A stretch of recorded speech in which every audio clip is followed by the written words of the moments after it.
Live on நேஹன் நேயர்களுக்கு வணக்கம். இந்த வீடியோல நம்ம இன்னைக்கு என்ன பார்க்க போறோம்னா ட்ராமா படத்தோட ரிவ்யூ தான் பார்க்க போறோம். விவேக் பிரசன்னா, சாந்தினி, பிக் பாஸ் பூர்ணிமா போன்றவர்கள்லாம் இந்த படத்தில் நடிச்சிருக்காங்க.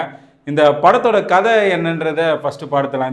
இந்த படத்தோட கதை பார்த்தீங்கன்னா 3 விதமான கதைகள் டிராவல் ஆகுது. முதல்ல பார்த்தீங்கன்னா ஒரு 2 திருடர்கள் சின்ன சின்ன திருட்டுகள்லாம் செஞ்சுட்டு நம்ம அடுத்த லெவலுக்கு போனோம்னா ஒரு பெரிய திருட்டு பண்ணலாம் அப்படின்னு சொல்லிட்டு ஒரு BMW கார் ஆட்டியை போட்டுறாங்க. அந்த காருக்குள்ள பார்த்தீங்கன்னா டிக்கியில பார்த்தா திடீர்னு அதில் ஒரு டெட் பாடி இருக்கு அப்படின்ற மாதிரி ஒரு கதை. அடுத்த கதை என்னன்னு பார்த்தீங்கன்னா நம்ம விவேக் பிரசன்னா, சாந்தினி இவங்க வந்து ஒரு கப்புள், கல்யாணம் ஆகி பல வருஷம் ஆகியும் குழந்தை இல்லை. அந்த ஏக்கம் வந்து 2 பேருக்குமே இருக்குது. இதில் வந்து விவேக் பிரசன்னா மேலே தான் வந்து ஃபால்ட்டுன்னு அவருக்கு மட்டும்தான் தெரியுது. அதை தன் மனைவி கிட்ட இருந்து மறைக்கிறாரு. இவங்க லைஃப்பில் என்ன நடக்குது அப்படின்ற மாதிரி ஒரு கதை. அடுத்தது பார்த்தீங்கன்னா பிக் பாஸ் பூர்ணிமா, ஒரு லோ மிடில் கிளாஸ் ஃபேமிலி. அப்பா ஆட்டோ தான் ஓட்டுறாரு. இவங்களே ஒரு பெட்ரோல் பங்க்கில் தான் ஒர்க் பண்ணுறாங்க. இவங்களுக்கு ஒரு காதல், அது மூலமாக கல்யாணத்துக்கு முன்னாடி இவங்க கர்ப்பமாக வராங்க. காதலன்னு ஏமாற்றிட்டு போயிடுறாரு அப்படின்ட்டு ஒரு அவங்களோட கதை. இந்த 3 கதையுமே பார்த்தீங்கன்னா ஒரு இடத்துல வந்து சம்மதப்படுது. அது என்னன்னு சொல்லும் போது எல்லாருக்குமே ஷாக் ஆகுது. அதுக்கப்புறம் இந்த படத்தில் என்ன நடந்தது தான் மீதி கதை. இந்த படத்தோட ப்ளஸ் என்னன்னு பார்த்தீங்கன்னா கேஸ்ட்டை சொல்லலாம். ஃபர்ஸ்ட்டு விவேக் பிரசன்னா, சாந்தினி அவங்க 2 பேருமே வந்து தங்களுக்கு குழந்தை இல்லைன்ற ஏக்கத்தை வந்து ஸ்க்ரீனில் நல்லாவே ப்ரெசென்ட் பண்ணியிருக்காங்க. முக்கியமாக நம்ம விவேக் பிரசன்னாவை சொல்லலாம். தன் மேலே தான் வந்து தப்பு இருக்குது அப்படி குற்ற உணர்ச்சியோடய வந்து அவர் பண்ணியிருக்க பெர்ஃபார்மன்ஸ்லாம் சூப்பராகவே இருந்தது. அடுத்தது பார்த்தீங்கன்னா பிக் பாஸ் பூர்ணிமா, ஒரு மிடில் கிளாஸ் பொண்ணா தன்னை காதலன் வந்து ஏமாற்றிட்டான் அப்படின்றத வந்து சூப்பராகவே பண்ணியிருந்தாங்க.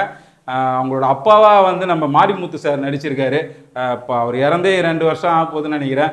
அவர் வந்து இந்த படத்தில் வந்து நடிச்சிருந்தார். அவர் அநேகமாக அது லாஸ்ட் படமாக இருக்கும்னு நினைக்கிறேன். அவரோட பெர்ஃபார்மன்ஸும் சூப்பராக பண்ணியிருந்தார். அப்புறம் பார்த்தீங்கன்னா இந்த 2 திருடர்கள், சின்ன சின்ன கேரக்டரை நம்ம அவங்க நிறைய படத்தில் பார்த்துருக்கோம். அவங்களுக்குமே வந்து மெயின் ரோல் கொடுத்துருக்காங்க. அந்த 2 பேருமே வந்து கொஞ்சம் காமெடி கலந்து நடிக்கிறது வந்து ஆடியன்ஸை வந்து சிரிக்கவும் வைக்கிது. படத்தில் வந்து இன்னொரு ப்ளஸ் என்னன்னு சொல்லலாம், ட்விஸ்ட்டு. கிட்டத்தட்ட ஒரு அரை மணி நேரத்துக்கு ஒரு ட்விஸ்ட்டு வச்சு படத்தை ரொம்ப என்கேஜாகவே வச்சுருக்காரு ஆடியன்ஸை. விறுவிறுப்பாக போகுது. ஒரு படம் வந்து பார்த்தீங்கன்னா ஒரு 1 hour 58 நிமிஷம், 2 ஹவருக்குள்ளே தான் இந்த படம் இருக்குது. 2 ஹவருமே வந்து சீன்கள் வந்து காட்சி பை காட்சி ஒரு ட்விஸ்ட்டு அப்படின்ற மாதிரி போகிறதுனால எந்த இடத்துலையுமே உங்களுக்கு போர் அடிக்கலை. நல்லாவே ஸ்க்ரீன் ப்ளே பண்ணிக்கிறாரு டேரக்டர். படத்தோட இன்னொரு ப்ளஸ் என்னன்னு பார்த்தீங்கன்னா நம்ம கேமரா ஒர்க்கையும் மியூசிக் டைரக்டரையும் சொல்லலாம். படத்தில் பெருசாக பாடல்கள் வந்து எந்த அளவுக்கு தாக்கத்தை ஏற்படுத்தலை. ஆனால் பின்னணி இசை வந்து சூப்பராக இருந்தது படத்துக்கு. அது ஒரு பெரிய பலம்னே சொல்லலாம். மொத்தத்தில் இந்த படம் எப்படி இருக்குன்னா, த்ரில்லர் படங்கள் உங்களுக்கு ரொம்ப விருப்பம், எனக்கு வந்து டைம் போகிறதே தெரியக்கூடாது அப்படின்னு நினச்சி தேட்டருக்கு போகிறவராக இருந்தால் நீங்கள் கண்டிப்பாக இந்த படத்தை வந்து நீங்கள் தேட்டரில் போய் பார்த்து அவங்கள சப்போர்ட் பண்ணணும். உண்மையிலே ஒரு நல்ல படம் எடுத்திருக்காங்க. நீங்கள் தேட்டருக்கு போய் பார்க்கும்போது தான் அவங்களுக்கு ஒரு நல்ல சப்போர்ட்டாக இருக்கும். மேலும் மேலும் இந்த மாதிரி நல்ல படங்கள் வரத்துக்கு வாய்ப்புகள் அதிகம் இருக்குது. நன்றி, வணக்கம்.